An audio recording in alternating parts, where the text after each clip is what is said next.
बिस्मिल्लाहिर्रहमानिर्रहीम। अस्सलाम वालेकुम। आज हमने लेक्चर नंबर 6 के अंदर डेटाबेस मैनेजमेंट सिस्टम पढ़ना है।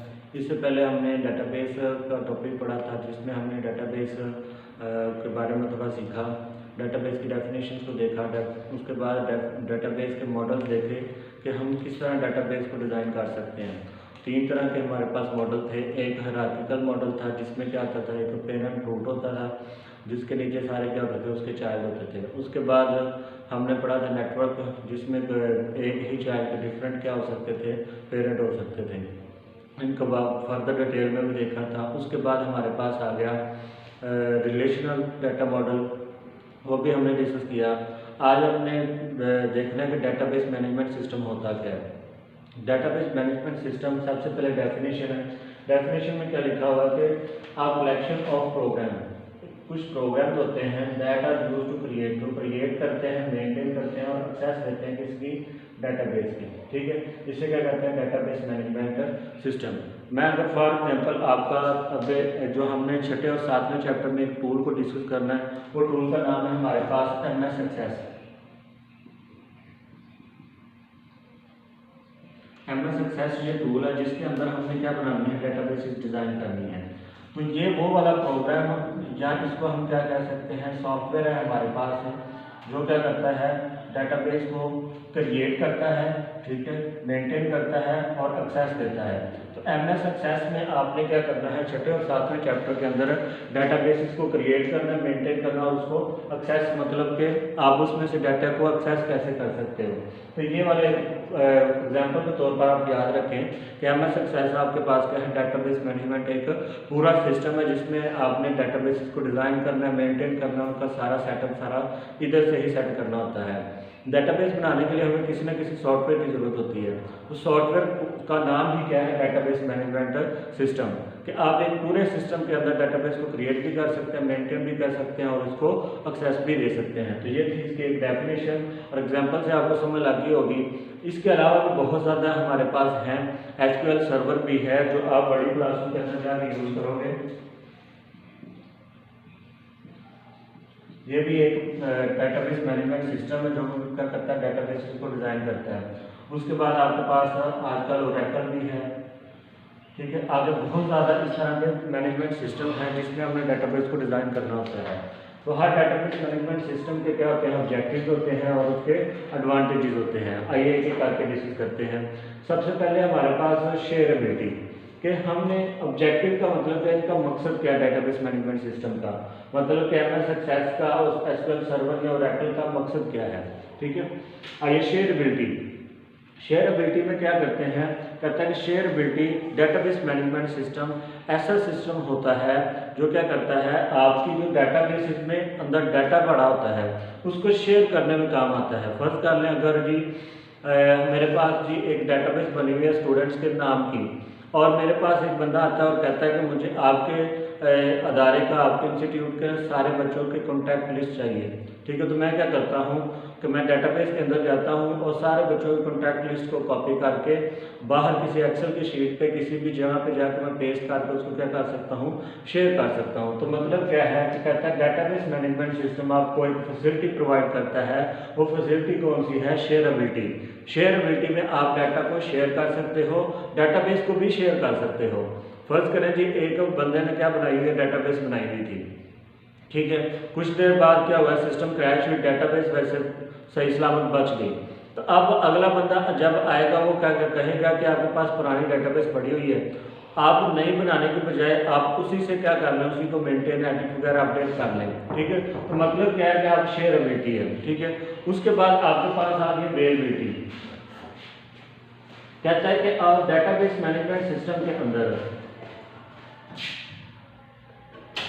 डेटाबेस मैनेजमेंट सिस्टम के अंदर क्या होता है, आपके पास डाटा क्या बड़ा होता है, अवेलेबल होता है। जो वो वक्त के साथ ही आप लोगों को 24 घंटे में जिस वक्त मर्जी आप डेटाबेस के अंदर एंटर हो और आप क्या कर सकें, डाटा को अवेल कर सकें। मतलब कि अवेलेबिलिटी का वैसे भी अगर उर्दू में मतलब देखें, अवेलेबल का मतलब क्या, मुयस्सर, जो आपको मुहैया हो, जो मिल जाए टाइम के ऊपर। तो डेटाबेस मैनेजमेंट सिस्टम में जो डेटाबेस डिज़ाइन होती है, अब जिस तरह मर्जी का आप डाटा जब लेना चाह रहे होते हो तो इसमें अवेलेबिलिटी मतलब कि आपको वो डाटा मिल जाएगा। ठीक है, गेट कर लेंगे, उसको डिलीट करेंगे, जो भी आप लोगों ने करना हो आपको डाटा अवेलेबल होगा। उसके बाद इवॉल्वेबिलिटी, इवॉल्व कहते हैं शामिल होना को। ठीक है, तो मतलब क्या है, कहते हैं डेटाबेस मैनेजमेंट सिस्टम में जो आपने डेटाबेसेस बनाई होंगी, मतलब कि एमएस एक्सेस के अंदर आपने जब डेटाबेसेस बनाई होंगी तो कल को आप कहते हो कि मेरे पास जी 100 स्टूडेंट था तो मेरे पास आज 500 स्टूडेंट हो गया, तो 400 स्टूडेंट की क्या करनी है और एंट्री करनी है। तो क्या ऐसा हो सकता है कि 400 की उसी डेटाबेस के अंदर एंट्री हो जाए? तो कहते हैं यही तो इसका फायदा है डेटाबेस मैनेजमेंट सिस्टम में एमएस एक्सेस का, कि इवॉल्वेबिलिटी होती है कि आप जितने मर्जी बाद में स्टूडेंट ऐड करते जाएं। उसके बाद आप कहते हो कि जी 500 स्टूडेंट उसमें से 10 बच्चे छोड़ गए हैं, तो क्या ये 10 बच्चे डिलीट भी हो सकते हैं? जी हो सकते हैं। तो आपने कोई भी बात में इवॉल्वेबिलिटी मतलब कुछ चेंजिंग वगैरह करनी हो, ऐड करना हो, एडिट करना हो, अपडेट करना हो, डिलीट करना हो, तो सारा का सारा इवॉल्वेबिलिटी क्या करती है, संभाल लेती है। उसके बाद आपके पास डेटाबेस इंटीग्रिटी, इंटीग्रिटी का मतलब होता है करेक्टनेस,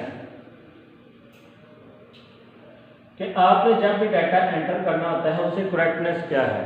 ठीक है, डेटाबेस फर्ज कर लेते अगर आपने डिज़ाइन की थी और अगले बंदे को भी डाटा शेयर करना है, जो भी जब आप डेटाबेस बना रहे थे, तो डेटाबेस इंटीग्रिटी का मतलब क्या, आपका डाटा बिल्कुल प्योर फॉर्म में होगा, जो भी एरर होगा उससे पहले निकल जाएगा। यहाँ डेटाबेस आपको खुद कहेगा, database management system MS Access आपको खुद कहेगा कि आपका यहाँ एरर आ रहा है। ठीक है, तो उसके लिए फिर वो कहता है डेटाबेस इंटीग्रिटी के अंदर, डेटाबेस मैनेजमेंट सिस्टम के अंदर जो भी डाटा पड़ा होगा वो आपका प्योर फॉर्म में होगा, कोई इसमें गलती की गुंजाइश नहीं होगी। अगर एक बार डाटा डेटाबेस मैनेजमेंट सिस्टम में सेव हो गया है तो वो करेक्टनेस में चला गया है, इंटीग्रिटी हो गया उसके ऊपर। तो इसमें ये ऑब्जेक्टिव थे, इसके बारे में 2 से 2-3 लाइनें आप बुक के ऊपर अंडरलाइन करें, जो आपको इजी लगती हैं वो याद करें। ठीक है, उसके बाद आपके पास आ गए एडवांटेजेस। अब डेटाबेस मैनेजमेंट सिस्टम के एडवांटेजेस कौन से होते हैं? सबसे पहले आप डाटा शेयरिंग, इधर हमने शेयरबिलिटी पढ़ा था, डाटा शेयरिंग और डाटा शेयरबिलिटी एक ही चीज़ है। इधर ऑब्जेक्टिव था उसका, इधर डाटा शेयरिंग। कहता है कि आप डेटाबेस मैनेजमेंट सिस्टम में रहकर डाटा को क्या कर सकते हो, एक जगह से दूसरी जगह शेयर कर सकते हो। फर्स्ट करें जी, एक आपके पास यूनिवर्सिटी है, उसमें जी डिफरेंट आपके डिपार्टमेंट बने होते हैं। अब बीबीए डिपार्टमेंट में आईटी के डिपार्टमेंट की कुछ इन्फॉर्मेशन चाहिए, तो उनकी डेटाबेस से क्या करना पड़ेगा, आईटी के डिपार्टमेंट से जो डेटाबेस उनका बना होगा वो हम डेटाबेस से उनके जो जितनी हमें इन्फॉर्मेशन चाहिए वो गेट करके बीबीए डिपार्टमेंट में शेयर कर देंगे। ठीक है, तो इसे कहते हैं डाटा शेयरिंग। उसके बाद डाटा इंडिपेंडेंस, ये डाटा इंडिपेंडेंस के साथ आपको डेटाबेस मैनेजमेंट सिस्टम की और ज़्यादा समझ आ जाएगी। इसमें क्या होता है कि सबसे पहले आपके पास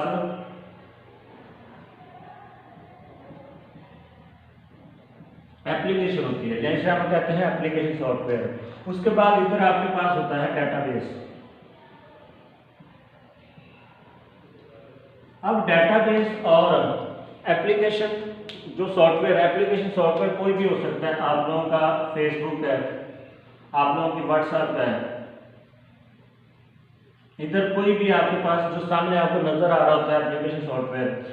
उसके बाद पीछे क्या डेटाबेस होती है। अब डेटाबेस जब पीछे होती है उसको डायरेक्ट कनेक्ट नहीं किया जाता, हमेशा क्या किया जाता है कि इनके दरमियान एक क्या लगाई जाती है, डेटाबेस मैनेजमेंट सिस्टम, जिसको हम क्या कहते हैं DBMS।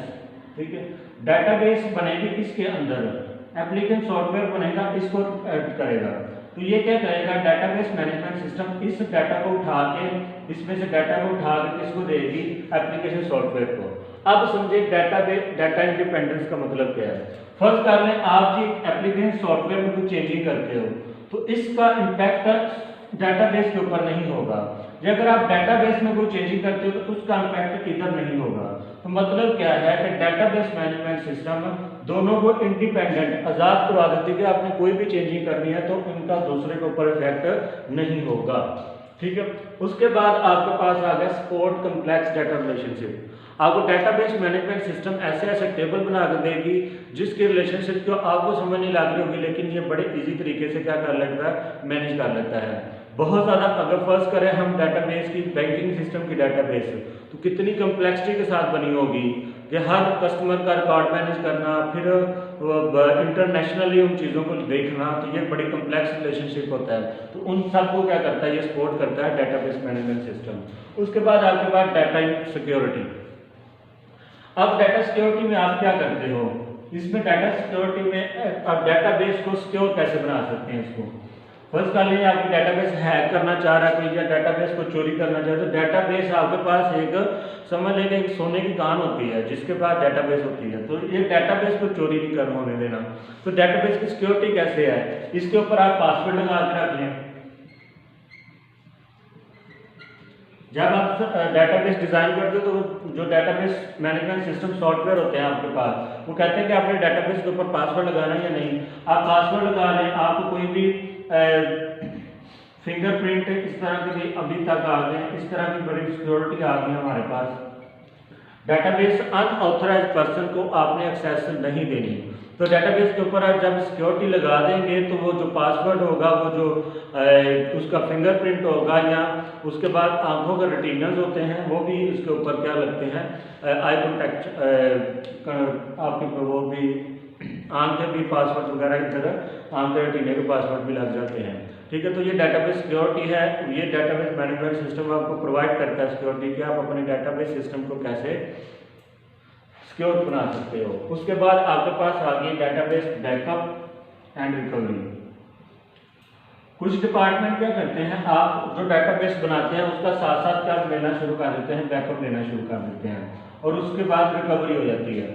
मतलब क्या, अगर फर्स्ट कर लो आपका सिस्टम कुछ देर के लिए क्या कर दिया, क्रैश कर गया, ठीक है, तो आपकी डेटाबेस आपकी वो क्या होगी, सारी की सारी ज़ाया होगी। कुछ क्रैशिंग की वजह से कोई डिलीट हो गया इसमें से डाटा, ऑटोमेटिक कुछ भी हो सकता है क्योंकि मशीनरी है। अब जी डेटाबेस का आपने क्या लिया हुआ था, एक बैकअप बना कर लिया हुआ था। आमतौर पर बड़ी इंडस्ट्रीज या गूगल को भी देखें तो वो आप लोगों के डाटा को डाटा में नहीं रखती, उसकी 70 से 80 कॉपियाँ बना लेती है जो डिफरेंट डिफरेंट जगह पर सेव होती हैं। अगर एक जगह पे डाटा, 2 जगह पे, 3 जगह पे, 10 जगह पे भी डाटा अगर चोरी हो जाए या लॉस्ट हो जाए तो बाकी जगह पे डाटा पड़ा होता है। ठीक है, इसको क्या कहते हैं कि ये हमारे पास बैकअप है। आपने किसी भी चीज़ का बैकअप लेना है, फर्स्ट कर लें कि हमने लैपटॉप के अंदर 10 तस्वीरें हमने रखी हुई थी। अब उन तस्वीरों का हमने बैकअप कैसे लेना, उनको कॉपी करके कोई ऐसी डिवाइस में रख लें जो इधर से अगर वो खराब हो जाए तो उधर पड़ी हो, उधर से खराब हो तो इधर पड़ी हो। तो मतलब कि आपने कोई कॉपी करके पहले बैकअप रखा हुआ था। उसके बाद फॉर एग्जांपल हम व्हाट्सएप की बात करें तो 24 घंटों में एक बार उसका बैकअप जरूर बनता है। वो खुद ही क्या एक मैसेज रोटेट करना शुरू कर देता है और कहता है प्लीज़ वेट, आपका बैकअप लिया जा रहा है। तो जब आप व्हाट्सएप को क्या कर देते हो, अनइंस्टॉल करते हो या आप मोबाइल चेंज करते हो, तो दोबारा जब व्हाट्सएप इंस्टॉल करते हो तो आपको ऑप्शन देता है कि बैकअप रिकवरी लेके आनी है नहीं। आप बैकअप कहते हो तो वो पिछली जितनी भी आपको बैकअप लिया गया होता था उसमें सारी तस्वीरें आपकी वापस आ जाती हैं। ठीक है, तो बैकअप और रिकवरी की समझ लगी होगी आपको। इसी तरीके से MS एक्सेस के अंदर भी डेटाबेस की बैकअप और रिकवरी आप ले सकते हो। उसके बाद एडवांस कैपेबिलिटीज। एडवांस कैपेबिलिटीज का मतलब क्या है, ये कहता है कि डेटाबेस को रखने के लिए हमें क्या करना पड़ेगा, कोई ना कोई डिवाइस खरीदनी पड़ेगी, कोई कंप्यूटर में रखना पड़ेगा, या वैसे ही हमें कोई एक्सटर्नल हार्ड डिस्क खरीद के उसके अंदर डाटा रखना होगा। तो कहता है एडवांस कैपेबिलिटी क्या है, डेटाबेस मैनेजमेंट सिस्टम में जो आपकी डेटाबेसेस बनेंगी वो ऑनलाइन बनेंगी, आप ऑनलाइन एक्सेस कर सकते हो। फर्स्ट करें, आपको किसी डिवाइस की ज़रूरत नहीं होगी डेटाबेस को रखने के लिए, आपको ऑनलाइन सारा का सारा क्या हो जाएगा, गेट हो जाएगा। इसकी एग्जांपल मैं आपको देता हूँ, जैसे कि हमें गूगल ड्राइव है, गूगल ड्राइव हमें फ्री 15 GB क्या करते हैं, वो कहते हैं डाटा आप अपना ऑनलाइन रख सकते हो। हमें उसके लिए कोई डिवाइस की ज़रूरत नहीं होती, गूगल ड्राइव पे जाना है, हमने अपनी जो भी डाटा होता है वो गूगल ड्राइव पे क्या कर देते हैं, अपलोड कर देते हैं। तो 15 GB डाटा वो हमें एक ऑनलाइन USB हमारे पास बन जाती है कि आप उसमें डाटा जाके स्टोर कर सकते हो। इसी तरीके से कहता है कि डेटाबेस जो आपके पास बनेगी वो ऑनलाइन भी बन सकती है। ये आने वाला दौर या अभी यही दौर है कि एडवांस कैपेबिलिटी के आप अपना डाटा ऑनलाइन स्टोर करवा सकते हैं। इसके लिए बेस्ट जो फील्ड बन रही है, बिग डाटा बन रहा है, ठीक है। और क्लाउड कंप्यूटिंग और बिग डाटा ये इसी के एग्जांपल हैं एडवांस कैपेबिलिटीज की, ठीक है। तो ये था आज का हमारा लेक्चर जिसमें हमने डेटाबेस मैनेजमेंट सिस्टम को पढ़ा। अगले लेक्चर में मिलते हैं, तब तक के लिए दीजिए इजाज़त। अल्लाह हाफ़िज़।